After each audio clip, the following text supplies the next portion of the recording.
It started with a number that just felt wrong. You know how sometimes you glance at something familiar, something you have seen 1,000 times, like your bank balance, and your breath just catches?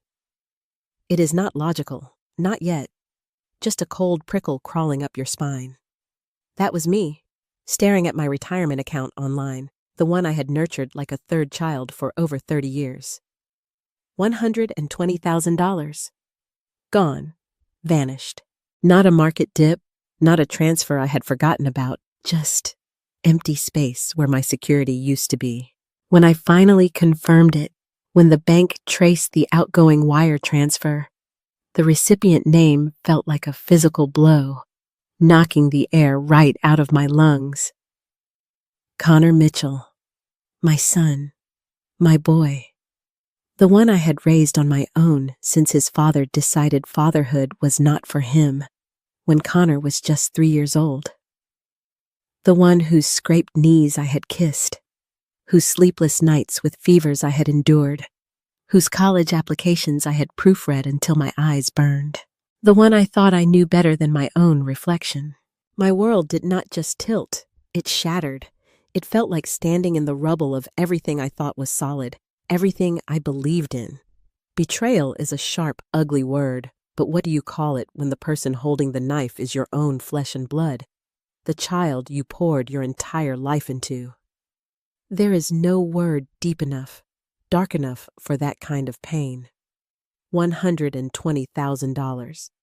It was not just money, it was my future. It was the promise I had made to myself that after decades of scrimping, saving, working double shifts as a nurse, worrying about every single penny, I would finally have a little peace, a little ease. It was the difference between quiet dignity in my later years and the gnawing fear of becoming a burden. And he had taken it. For a wedding. A lavish, over-the-top spectacle for a girl he had known less than a year. Sophie. Even her name sounded expensive, sophisticated, nothing like the life Connor and I had known. We were comfortable, finally, after years of struggle, but we were not wealthy. Not country club members or European vacation takers. Our joy came from simpler things, Sunday dinners, board games, the comfortable silence of knowing someone was always in your corner. Or so I thought. Sophie came from money. The kind that whispers rather than shouts, but is unmistakable in its confidence, its assumptions. Her parents, the Sinclairs, were pillars of their community, their name etched onto hospital wings and museum plaques. And Connor, my sweet, sometimes insecure Connor, was desperate to fit in, to prove himself worthy of their princess. I saw it in the way he started dressing differently, the subtle shift in his vocabulary, the casual way he mentioned brands I had never heard of. I had been happy for him, truly. Happy he had found someone who made his eyes light up, even if she felt a little polished, a little remote to me. I chalked it up to different backgrounds, told myself not to be judgmental. Mothers have to let go, right? But this, taking my entire future to fund a fantasy wedding, to impress people who likely judged him anyway? It was unthinkable. It was monstrous. The wedding planner's name was on the transfer details the bank showed me, along with a reference number Connor had clearly provided. It was deliberate, calculated, not some youthful mistake or a desperate impulsive act. He had planned it. He had looked me in the eye, probably countless times over the past few weeks, knowing what he had done, knowing he had stolen from the one person who had sacrificed everything for him. The first wave of hurt was so intense, it felt like drowning. Then came the anger, hot and blinding. I wanted to scream, to rage, to drive over to his fancy new apartment he shared with Sophie and demand answers, demand my money back, demand to know how he could do this to me. How? But then something else surfaced, something colder and quieter beneath the fury. A lifetime of putting Connor first, of protecting him, of smoothing things over. I remembered holding his tiny hand as we walked away from his father for the last time, whispering, "It is just you and me now, kiddo. We will be okay." I remembered the fierce pride swelling in my chest at his high school graduation, the relief when he got his first real job. Decades of instinct, of prioritizing his well-being over my own, do not just evaporate overnight, not even in the face of such profound betrayal. And the wedding invitation was still on my mantelpiece. Thick cream cardstock, elegant script, announcing the union of Connor Mitchell and Sophie Sinclair in just 3 weeks. A public declaration of love, funded by a secret theft. The irony was suffocating. My little house suddenly felt cavernous, suffocatingly silent. For years, it had been filled with the sounds of Connor growing up. Basketballs thumping in the driveway, video game explosions, late-night chats over leftover pizza.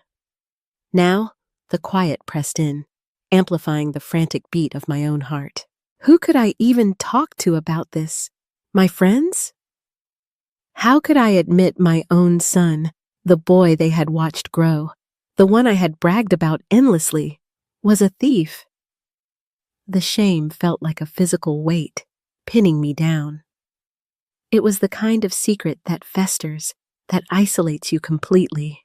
I thought back to all the double shifts I pulled at the hospital, especially on holidays, so Connor could have decent birthdays, go on school trips, have the things other kids had whose fathers were still around, still contributing. I remembered putting off replacing my clunky old car year after year, telling myself the bus was fine, because his college fund was more important. I remembered biting my tongue when he wanted the latest expensive gadget, gently guiding him towards appreciating value over flash, or so I had believed. Every sacrifice, every choice made with his future in mind, now felt like a fool's errand. Had he learned nothing? Or worse, had he learned only that Mom would always provide, no matter the cost to herself? The details of the wedding started filtering through, snippets Connor would share with forced casualness during our phone calls that now felt coated in deceit. A historic mansion venue downtown, a top-tier caterer known for extravagant menus. Sophie's dress, apparently costing more than my car was worth. Flowers flown in from somewhere exotic, all meticulously planned, all wildly expensive, and all funded by my sweat, my aching feet after 12-hour shifts, my carefully clipped coupons, my deferred dreams. The image of them celebrating, laughing, dancing on my stolen future, it made me physically ill. Part of me, the raw, wounded part, wanted to expose him, to call Sophie's parents, to crash the wedding rehearsal, to stand up during the ceremony and tell everyone exactly how this fairy tale was being financed, burn it all down, let him face the consequences, the public humiliation he deserved. But then I would see his face in my mind, not the calculating stranger who stole from me, but the little boy who used to fall asleep clutching my hand, the awkward teenager struggling to find his place, the young man beaming with pride when he landed his first decent job after college. Could I destroy him?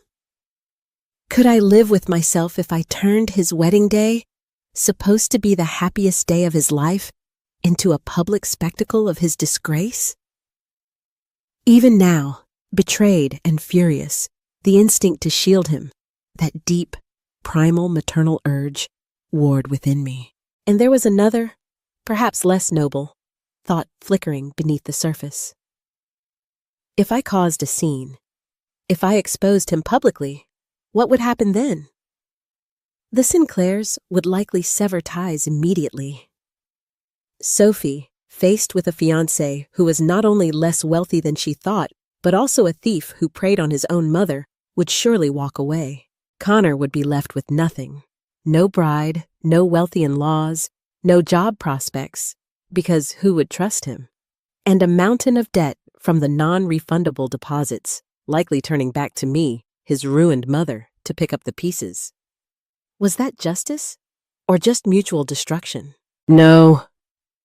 Burning it all down felt momentarily satisfying, like scratching a vicious itch, but it wouldn't heal the wound. It wouldn't bring my money back. Not really. And it wouldn't teach Connor the lesson he so desperately needed to learn. Public shame might break him, but it might not make him understand the depth of his betrayal, the violation of trust that cut far deeper than the financial loss. So, slowly, painfully, a different resolve began to form. I would go to the wedding. I would sit there, dressed in my best clothes, and watch my son marry his bride, using my life savings as confetti. I would smile politely at the Sinclairs, shake hands with their affluent friends, and swallow the bitterness that threatened to choke me. I wouldn't cause a scene. I wouldn't ruin his day publicly.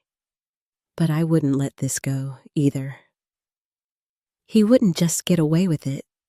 There had to be another way, a way to make him see, to make him understand the gravity of what he had done, without resorting to a public execution of his character. Holding that thick, creamy invitation in my trembling hand, a question echoed in the hollow space where my trust used to be. How could I possibly make my son realize the magnitude of his mistake, reclaim what was mine, and perhaps salvage something, anything, from the wreckage of our relationship, all without utterly destroying him in front of the world he so desperately wanted to impress? Was there a path through this that didn't end in complete devastation for both of us? The 3 weeks leading up to the wedding crawled by, each day a strange mix of numb routine and simmering resentment. Outwardly, I played the part of the supportive mother of the groom. I bought a new dress, something elegant but understated, navy blue silk that felt like armor. I fielded calls from well-meaning relatives asking about travel arrangements and gift registries, forcing cheerful enthusiasm into my voice until my jaw ached. I even attended Sophie's bridal shower, a pastel nightmare of tiny cakes and expensive champagne, enduring the saccharine smiles and thinly veiled assessments from her mother's friends. Each polite inquiry, each "Connor is so lucky," felt like a tiny stab wound. If only they knew. Inside, however, a storm was raging. The initial shock had subsided, replaced by a cold, hard anger that settled deep in my bones. It wasn't the explosive fury from the first few days. This was quieter, more focused. It was the anger of realizing the depth of the manipulation, the chilling premeditation behind Connor's actions. He hadn't just panicked. He had planned. He had seen my retirement fund not as my security, my years of sacrifice, but as a resource he was entitled to plunder for his own desires. That realization hurt more than the missing money itself. It fractured the image I held of my son, the fundamental belief in his goodness. Preparing for the wedding felt like preparing for battle.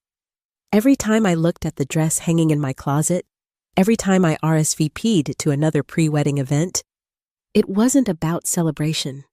It was about strategy.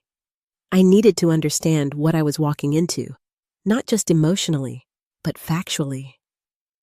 What had driven Connor to this point? Was it just the pressure from the Sinclairs? Or was there something more to Sophie? Something unsettling beneath that flawless exterior? I started paying closer attention during my phone calls with Connor. He was always rushing, talking a mile a minute about vendor issues, seating charts, honeymoon plans in the Maldives, a trip I now suspected was also funded by my savings. He sounded stressed, yes, but also brittle, like glass stretched too thin. He rarely asked how I was doing, and when he did, he seemed relieved by my brief, non-committal answers. He avoided looking me directly in the eye during our one brief video call, his gaze constantly skittering away. Guilt? Or just distraction?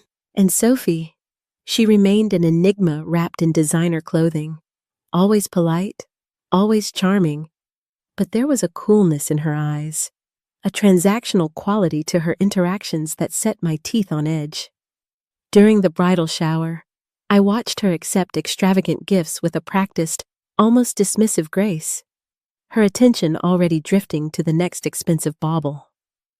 She spoke of the wedding less like a union of love and more like a carefully orchestrated production she was starring in. There was a hardness there, a calculation that reminded me uncomfortably of the planning that must have gone into accessing my retirement account. Was Connor just blinded by love, or was he a willing participant in something more calculated? Was Sophie aware of where the money came from? The thought sent a chill down my spine. If she knew, if she was complicit in stealing from her future mother-in-law, what kind of person was she? And what kind of future was my son signing up for? This gnawing unease, this sense that I was missing a crucial piece of the puzzle, began to overshadow even my anger about the money. Yes, I wanted my retirement fund back.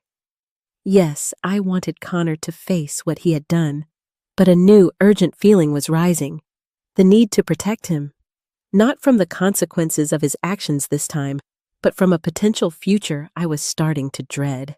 If Sophie was truly manipulative, if she was using him for his perceived access to wealth he only had by stealing from me, then this wedding wasn't just built on a lie.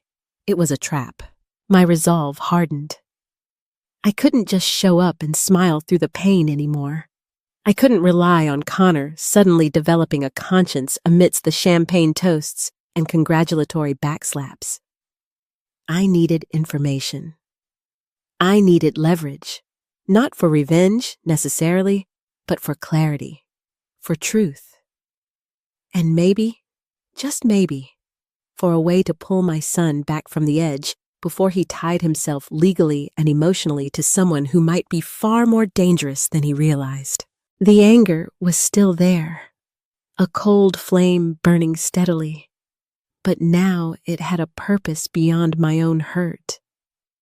It was fueling a different kind of maternal instinct, not just to shield, but to uncover, to arm myself with the truth, whatever that truth might be. Suspicion is a terrible thing. It gnaws at you, colors every interaction, makes you second-guess every smile, every casual remark. But suspicion without proof is just poison you drink yourself. My unease about Sophie grew stronger with each passing day, fueled by Connor's brittle cheerfulness and Sophie's opaque charm. I needed more than just a gut feeling. I needed facts. The decision to hire a private investigator didn't come easily. It felt like crossing a line, like something out of a cheap detective novel, not the life of Patricia Mitchell, retired nurse. It felt like spying on my own son, or at least on the woman he loved. There was a deep sense of shame attached to it, a feeling that I was betraying his trust all over again, albeit in a different way. But then I'd remember the cold, hard fact of my empty retirement account, the calculated deceit it represented. He had already crossed lines I never dreamed possible. And if my suspicions about Sophie were even remotely true, if she was manipulating him or hiding something significant, wasn't it my duty as his mother to find out before he made an irreversible mistake? The thought of him tethered to someone deceitful, potentially trapped in a marriage built on lies and theft, finally outweighed my reluctance. This wasn't just about my money anymore. It was about his future, his potential happiness, his very character. I found a discreet agency downtown, run by a calm, professional man named Mr. Henderson. Sitting in his quiet office, explaining the situation in clipped, unemotional tones felt surreal. I emphasized that my primary concern was understanding Sophie Sinclair's background and current activities. I wasn't looking to dig up ancient dirt or ruin her reputation baselessly. I wanted to know if her portrayal of herself, the wealthy, devoted fiancée, was accurate. Were there other significant relationships? Were her family's finances as stable as they appeared? Was she aware of where Connor's sudden influx of wedding cash had come from? I gave him the wedding date, the venue details, and everything I knew about Sophie, which felt disturbingly little. Handing over the retainer fee, paid with my credit card, another painful irony, felt like setting a heavy stone in motion down a steep hill. I didn't know where it would land or what damage it might cause when it did, but I knew I couldn't stop it now. Mr. Henderson assured me of his discretion and promised to report back only with verified information. Leaving his office, I felt a strange mix of dread and resolve. I hated the secrecy, hated the feeling of operating in the shadows against my own family. But underneath the guilt, there was also a flicker of empowerment. I wasn't just passively waiting for the wedding day, nursing my wounds. I was taking action, seeking truth, trying to regain some semblance of control in a situation that had left me feeling utterly powerless. The next week was a blur of final wedding preparations. A rehearsal dinner invitation arrived. Connor called asking for my flight details, assuming I would fly when I lived only an hour away. Sophie sent a generic thank you note for the bridal shower gift I had bought with gritted teeth. Each interaction felt like walking through a minefield, trying to appear normal while knowing the ground beneath us was fundamentally unstable. And I waited. Every phone call, every email notification made my heart leap into my throat. Was it Henderson? What had he found? Or worse, what if he found nothing? What if Sophie was exactly who she appeared to be, and Connor's betrayal was solely his own monstrous act, uninfluenced by her? That thought was almost as terrifying. It is a lonely place to be, isn't it? Caught between love for your child and the painful reality of their actions, trying to navigate a path forward when trust has been shattered. It makes you question everything you thought you knew about them and about yourself. If you have ever felt trapped in a situation like this, where your love for someone conflicts with their choices, or if you have ever felt unheard or unseen in a relationship that should have been built on trust, I truly understand that ache. It helps to know you are not alone. If you feel comfortable sharing, I would be grateful to hear your own stories or thoughts in the comments below. And if my journey resonates with you, please consider subscribing to the channel and liking this video. Your support means more than you know as I navigate these difficult waters. Just 2 days before the wedding rehearsal dinner, my phone buzzed with an email notification from an unfamiliar address. The subject line was simple. Initial report, Henderson Investigations. My hands trembled as I opened it. I took a deep breath, steeling myself. Whatever was in this report, it was the first step towards the truth. I couldn't sit by and watch my son walk blindly into a potentially devastating future, not after everything. The gift I was preparing for his wedding wasn't going to be wrapped in fancy paper or tied with a bow. It was going to be the truth, delivered quietly, strategically. And I had a sickening feeling that this initial report was just the beginning. What exactly had Mr. Henderson uncovered about the future mysterious Mitchell? The email from Henderson Investigations sat unopened on my screen for a full 5 minutes. My heart was pounding like a drum against my ribs. It felt like standing before a door, knowing that opening it would change everything, but not knowing if the change would be for better or worse. Finally, gathering every ounce of courage I possessed, I clicked it open. It wasn't a long report, just a summary of initial findings, but the words seemed to leap off the screen, cold and stark. Mr. Henderson, thorough and discreet as promised, had focused on Sophie's recent activities and financial background checks, cross-referencing information she had provided Connor with public records and discreet inquiries. What he found wasn't just a discrepancy. It was a carefully constructed facade crumbling under scrutiny. Sophie wasn't just engaged to Connor. According to Henderson's findings, corroborated by dated communications and financial transactions he had managed to uncover ethically, she was simultaneously involved, seriously involved, with at least 2 other men. One was a wealthy widower in his late 50s in a neighboring state, who seemed to believe he was her sole benefactor, funding her design business, a business Henderson could find no actual record of. The other was a tech entrepreneur overseas, younger than Connor, who appeared to be showering her with expensive gifts and promises of a future abroad, based on intercepted travel itineraries and wire transfer records. It wasn't just casual dating. It was intricate deception. Henderson's report included blurry photographs, time-stamped message log summaries, and financial trails that painted a picture of a woman juggling multiple identities, multiple promises, multiple potential futures, all seemingly centered around financial gain. She was playing a high-stakes game, and Connor, my Connor, was just one of her pawns, likely the one she saw as the quickest route to a respectable marriage certificate and access to what she believed was established family money. My money. The report suggested the Sinclair family themselves, while socially prominent, were facing significant financial difficulties behind their polished veneer. Their wealth was mostly tied up in assets they couldn't easily liquidate, and there were whispers of bad investments and mounting debts. Sophie's elaborate wedding, therefore, wasn't just a dream. It was potentially a desperate measure, a performance designed to secure her own future by locking down a provider. And Connor, eager to please, eager to belong, had made himself the perfect target by providing the funds, stolen funds. I felt a strange, icy calm descend over me as I read. The anger towards Connor was still there, a deep thrumming ache, but it was now overlaid with a profound, gut-wrenching pity. He hadn't just been foolish or greedy. He had been played, masterfully.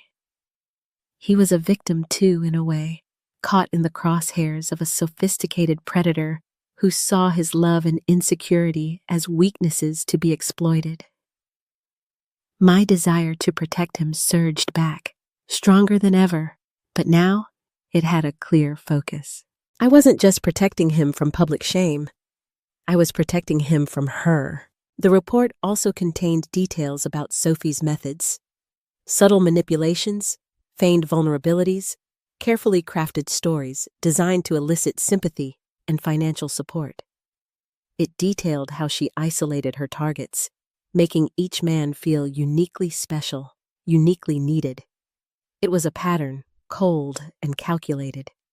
Reading it felt like watching a predator stalk its prey, and my son was walking willingly into the trap, blinded by what he thought was love. Mr. Henderson concluded his initial report by stating he was continuing to gather more concrete evidence, but felt the pattern was clear and alarming enough to warrant immediate notification, given the impending wedding. He awaited further instructions. I closed the email, my mind racing. The wedding rehearsal dinner was the next evening, the wedding itself less than 48 hours away. There was no time for hesitation, no room for doubt. The vague unease I had felt before was now replaced by chilling certainty. Sophie Sinclair was not who she pretended to be. And my son was about to marry a lie. The knowledge sat heavy in my stomach, a toxic mix of vindication and dread. Vindication because my instincts had been right. Sophie was not the innocent princess she portrayed. Dread because of the fallout that was sure to come. How do you tell your child on the eve of his wedding that his fiancée is a fraud, a manipulator likely involved with multiple other men? How do you deliver news like that without shattering him completely? My first instinct, born of years of fixing things for Connor, was to confront Sophie directly, to call her out, expose her lies, force her hand before she could walk down the aisle. But as I played that scenario out in my head, it felt wrong, unsatisfying. It would be messy, public, dramatic, exactly the kind of scene I had initially wanted to avoid. It would center Sophie, make her the focus of the explosion.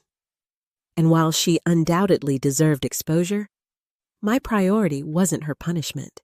It was Connor. It was getting through to him, making him see the truth, not because his mother forced it on him, but because he chose to see it himself.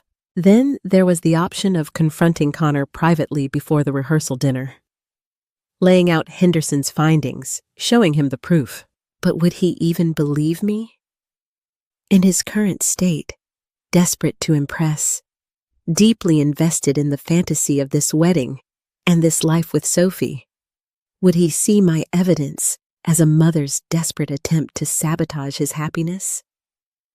Would he accuse me of jealousy, of bitterness over the stolen money, of trying to control his life? He might dig his heels in deeper, refuse to listen, perhaps even elope with Sophie just to spite me. That risk felt too high. Forcing the truth on him might only reinforce his commitment to the lie. No, confrontation wasn't the right approach. Not direct confrontation, anyway. I thought back to my initial resolve. I would attend the wedding. I wouldn't cause a public scene, but I wouldn't let him simply get away with it. Now, that resolve had a new layer. I wouldn't let him walk into this marriage blind. He deserved to know who he was marrying, what, or who my stolen retirement fund was truly paying for. The investigator's report wasn't just a weapon, it was information. And information is power, especially when wielded carefully. I realized I didn't need to blow everything up. I just needed to place the information directly, undeniably, into Connor's hands. Let him see it. Let him process it. Let him decide what to do with it. The choice had to be his. That was the only way he might truly learn, truly grow from this awful situation. It was the only way to offer him a chance at redemption, rather than just destruction. So, a new plan began to form.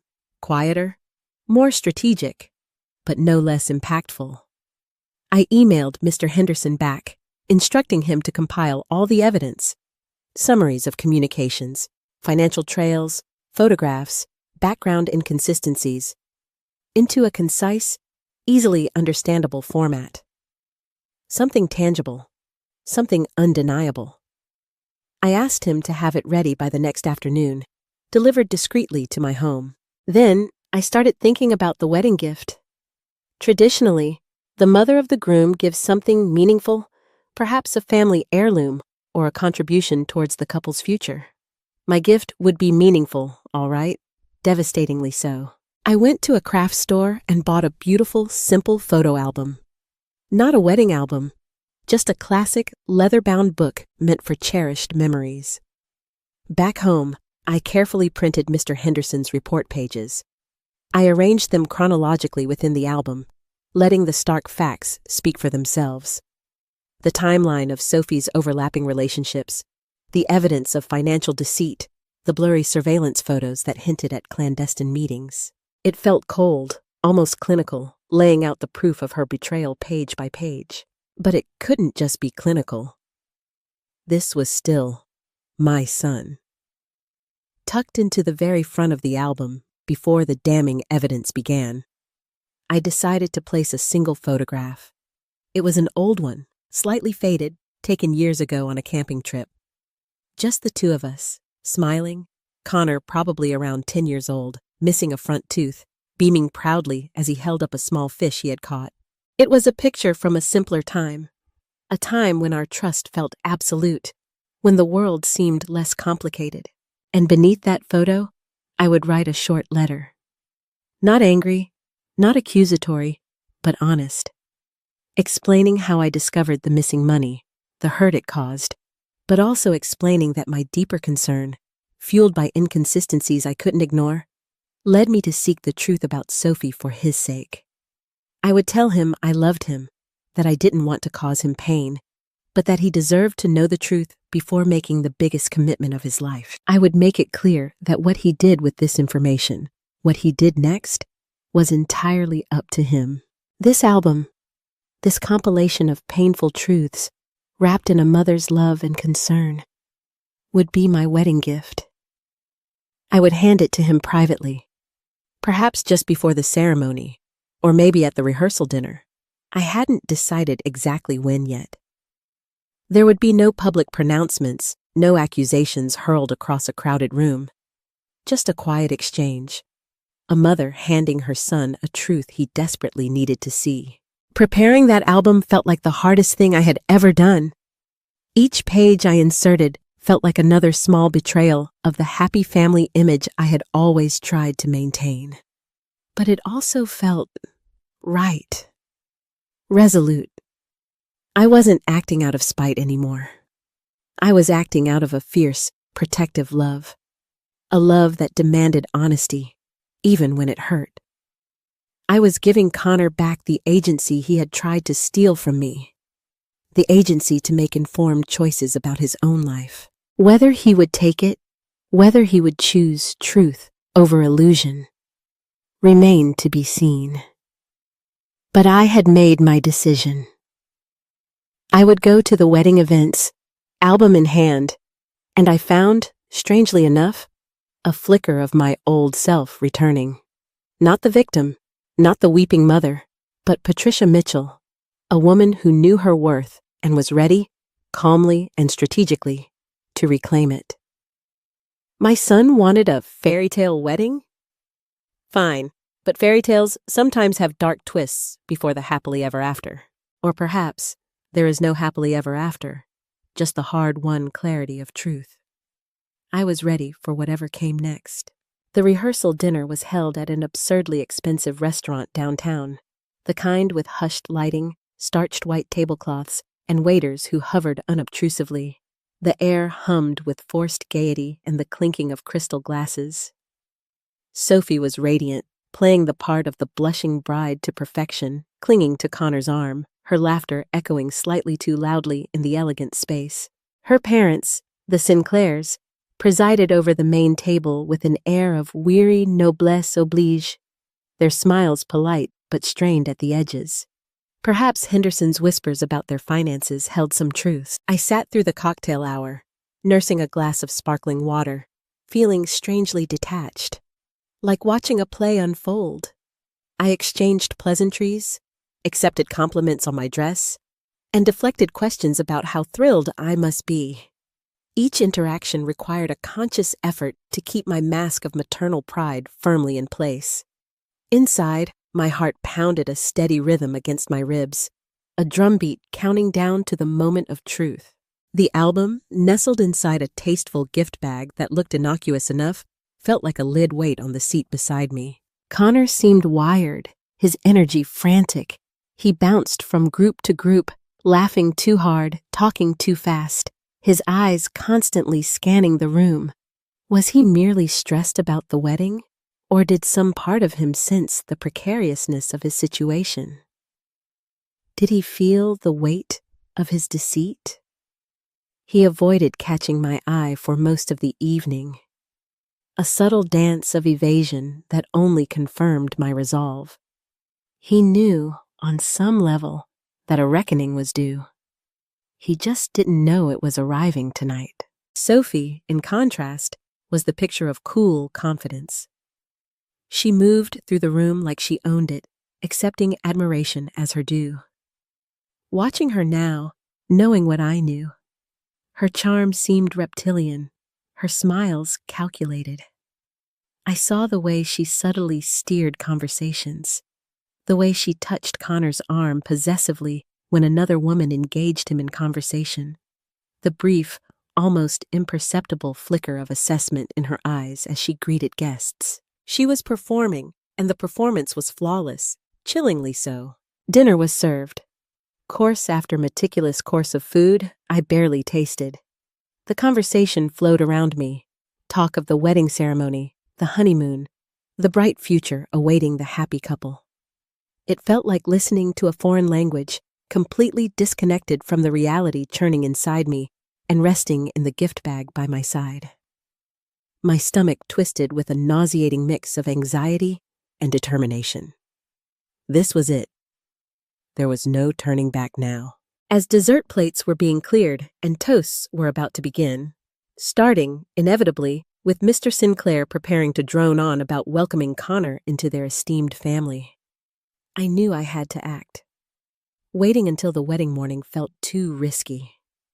He needed time, however little, to process this away from the final frenzy of the ceremony itself. I caught Connor's eye across the table, a rare moment when his frantic gaze momentarily settled. I gave him a small, almost imperceptible nod towards the hallway leading to the restrooms.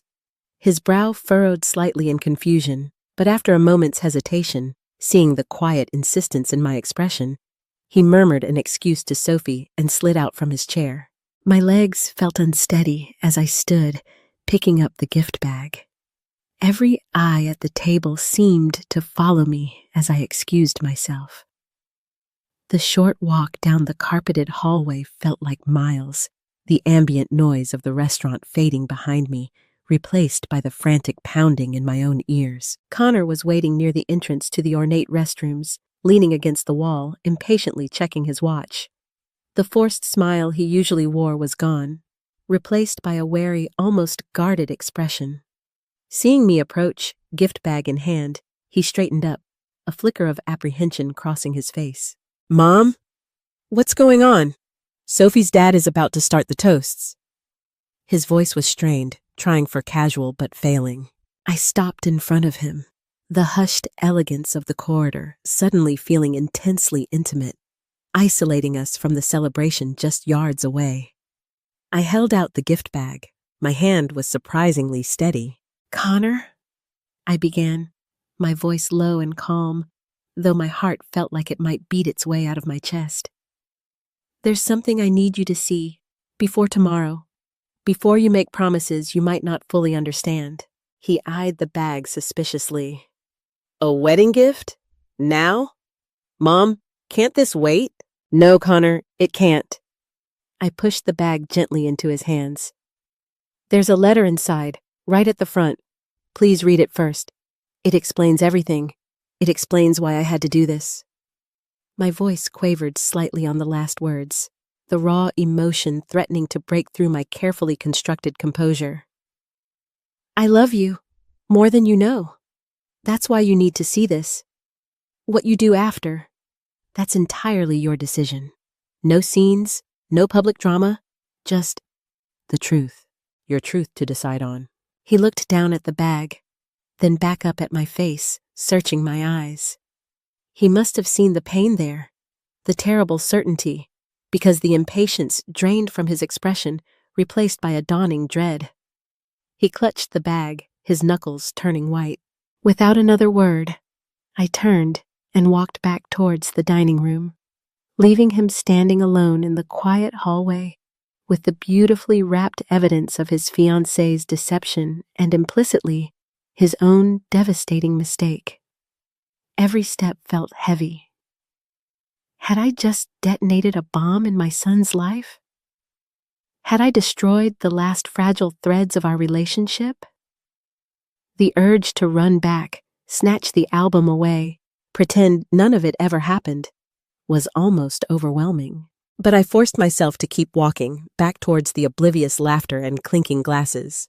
Returning to my seat felt like re-entering a parallel universe. Mr. Sinclair was now standing, glass raised, launching into a flowery speech about destiny and perfect matches. Sophie beamed beside him, occasionally glancing towards the empty chair where Connor should have been. Minutes stretched into an eternity. Connor didn't return. My own internal crisis raged beneath a carefully maintained smile. Doubts clawed at me. Was Henderson's information absolutely foolproof? Could there be some explanation, however unlikely? Had I been too harsh? Too calculating? The image of Connor's face as I handed him the bag, the confusion turning to fear, haunted me. This was my dark moment, the point of no return. I had set the wheels in motion, delivered the blow, and now I was utterly powerless, adrift in a sea of terrifying uncertainty. Had I saved him, or simply pushed him further away, perhaps even over the edge? The weight of my decision felt crushing. After what felt like hours, but was probably only 20 minutes, Connor reappeared at the edge of the dining room. He looked pale, almost translucent under the restaurant's soft lighting. His eyes were wide, unfocused, like someone who had just witnessed a horrific accident. He didn't rejoin the table immediately, but hovered near the doorway, his gaze fixed on Sophie, who was laughing at something one of her bridesmaids whispered. It wasn't the gaze of a loving fiancé. It was the look of someone seeing a ghost, or perhaps seeing a stranger for the very first time. He caught my eye briefly across the room. There was no anger in his expression, not yet, just a profound, shattering confusion and a dawning horror that mirrored my own dread. He gave a tiny, almost imperceptible shake of his head, and then, avoiding Sophie's questioning glance, he turned and walked quickly out of the restaurant. The rest of the dinner passed in a haze. Sophie covered Connor's abrupt departure with practiced ease, murmuring something about him feeling unwell, probably just pre-wedding jitters. Her parents exchanged tight-lipped glances.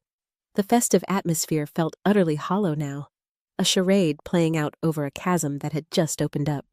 I made my excuses as soon as politeness allowed, pleading fatigue. The drive home was silent, the album's absence leaving a void almost as heavy as its presence had been. I had delivered the truth, a terrible, necessary gift contained within the pages of an innocent-looking album.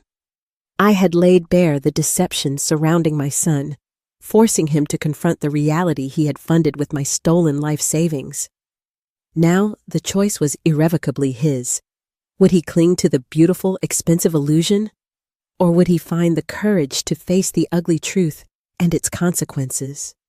The wedding was scheduled for the following afternoon. The longest night of my life had just begun, filled with the agonizing silence of waiting. What would my son choose? Sleep was impossible that night. I sat in my living room, the same room where I had first discovered the theft, watching the hours tick by on the mantel clock.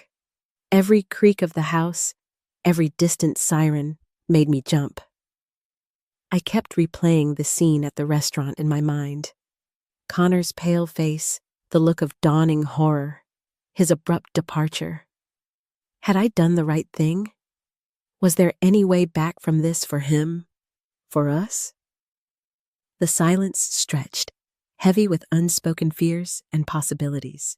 Just after dawn, as the first gray light began filtering through the blinds, my phone rang. It was Connor. My hand trembled as I answered, bracing myself for anger, accusations, denial, anything. Mom? His voice was thick, rough, like he had been crying or hadn't slept at all. There was no anger in it, only a deep, hollow exhaustion. Connor, I'm here, I said softly, my own voice catching. There was a long pause, filled only by the sound of his ragged breathing. Then, finally, he spoke, the words tumbling out in a broken whisper. I read it all, Mom. The album, the letter, everything. I spent all night going through it, comparing it to texts, emails, things she said. It all makes sense now. How blind I was. How stupid. He didn't try to defend himself or Sophie. He didn't lash out.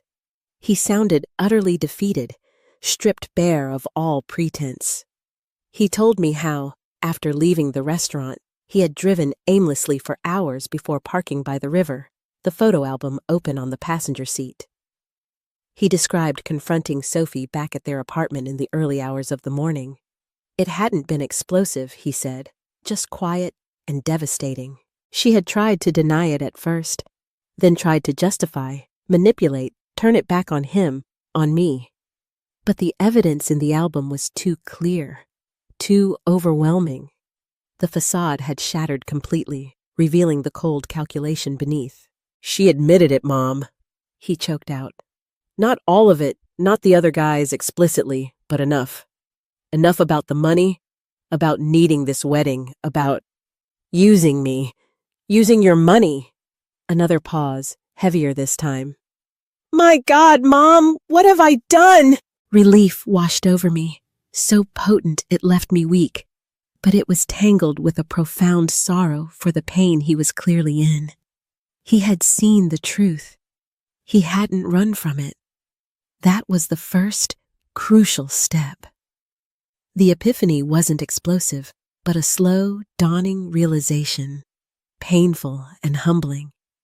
He recognized the depth of his own mistake, not just the theft, but the willful blindness, the desperate need for validation that had made him so vulnerable to Sophie's manipulations. "The wedding is off," he said flatly. "I told her this morning. Told her parents too. It's over." "Oh, Connor," I whispered, tears finally spilling over. Tears of relief, of grief for the dream he thought he had, of hope for the man he might still become. I need to make this right, Mom," he continued, his voice gaining a fragile thread of resolve. "The money, your money.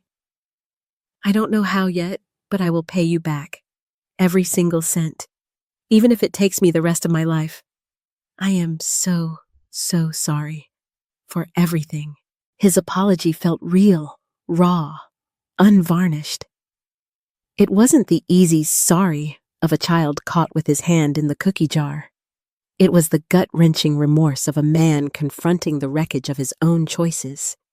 This was the confrontation I had braced for, not one of anger, but one of shared sorrow, and the first tentative steps towards accountability. Later that morning, the morning that was supposed to be his wedding day, Connor came over to my house.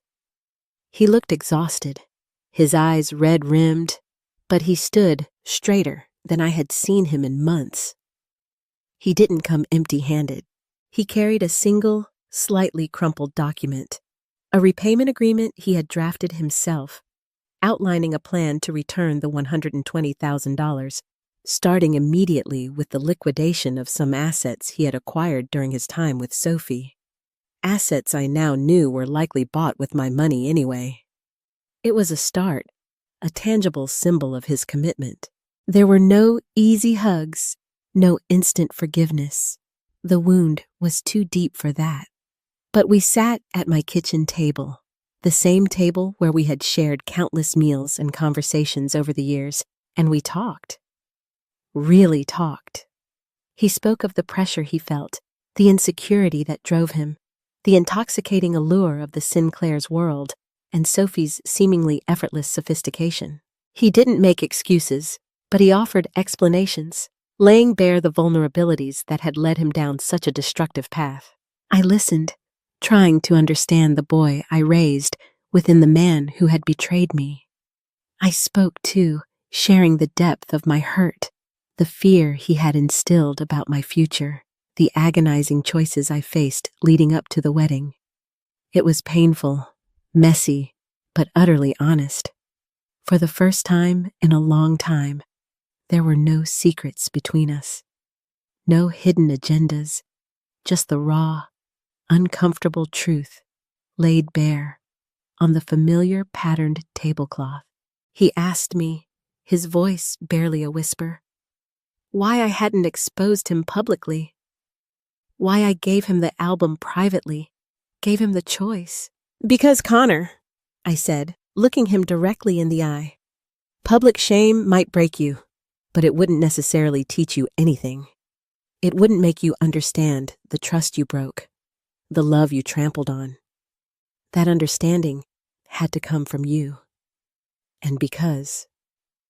My voice softened. "Despite everything, you are my son, and I wanted you to have a chance to choose the right path. Even if it was the harder one, I hoped you would. You..." He broke down then, burying his face in his hands, shoulders shaking with silent sobs.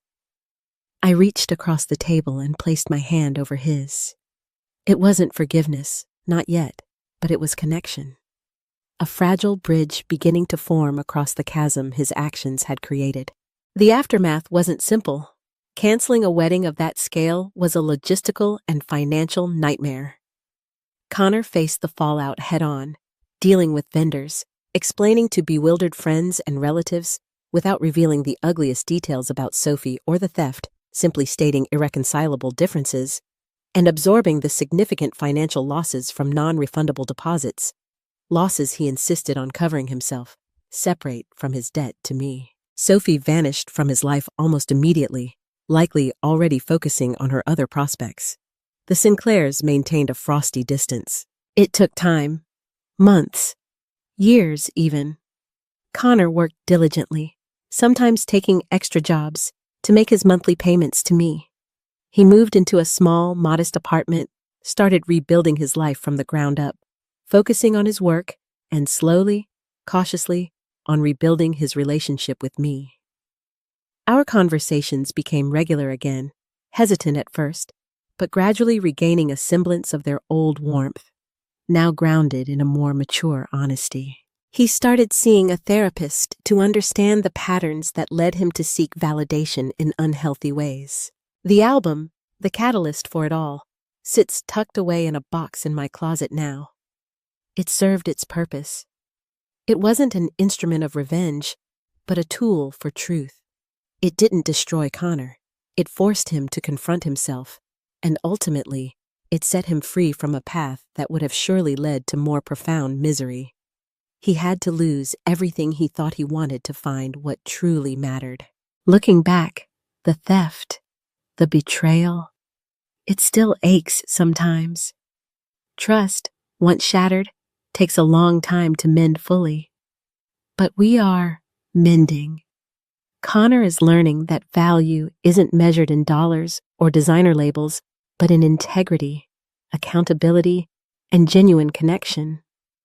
And I learned something too. I learned that my strength wasn't just in sacrificing for my son, but in having the courage to hold him accountable, to demand respect, and to choose a path of quiet truth over loud destruction. I reclaimed my future, not just financially, but emotionally, rediscovering my own worth outside of my role as just mom.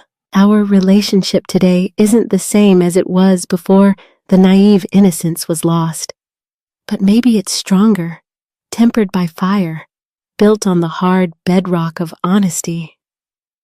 He didn't just steal my money. He stole my trust, my sense of security. But in the end, by confronting the truth, he started the long process of giving back something perhaps even more valuable.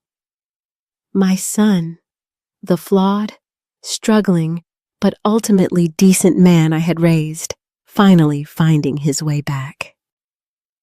Thank you so much for listening to my story today. It wasn't easy to share, but I hope it resonates with some of you who might have faced your own family heartbreaks or betrayals. If you found value in hearing my journey, if it touched you in any way, please consider showing your support by liking this video and subscribing to the channel. I truly appreciate every single one of you. More importantly, please share your own thoughts or perhaps even snippets of your own experiences in the comments below.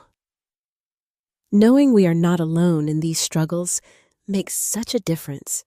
I look forward to reading them and connecting with you there. Thank you again, take care, and I hope to share another story with you soon.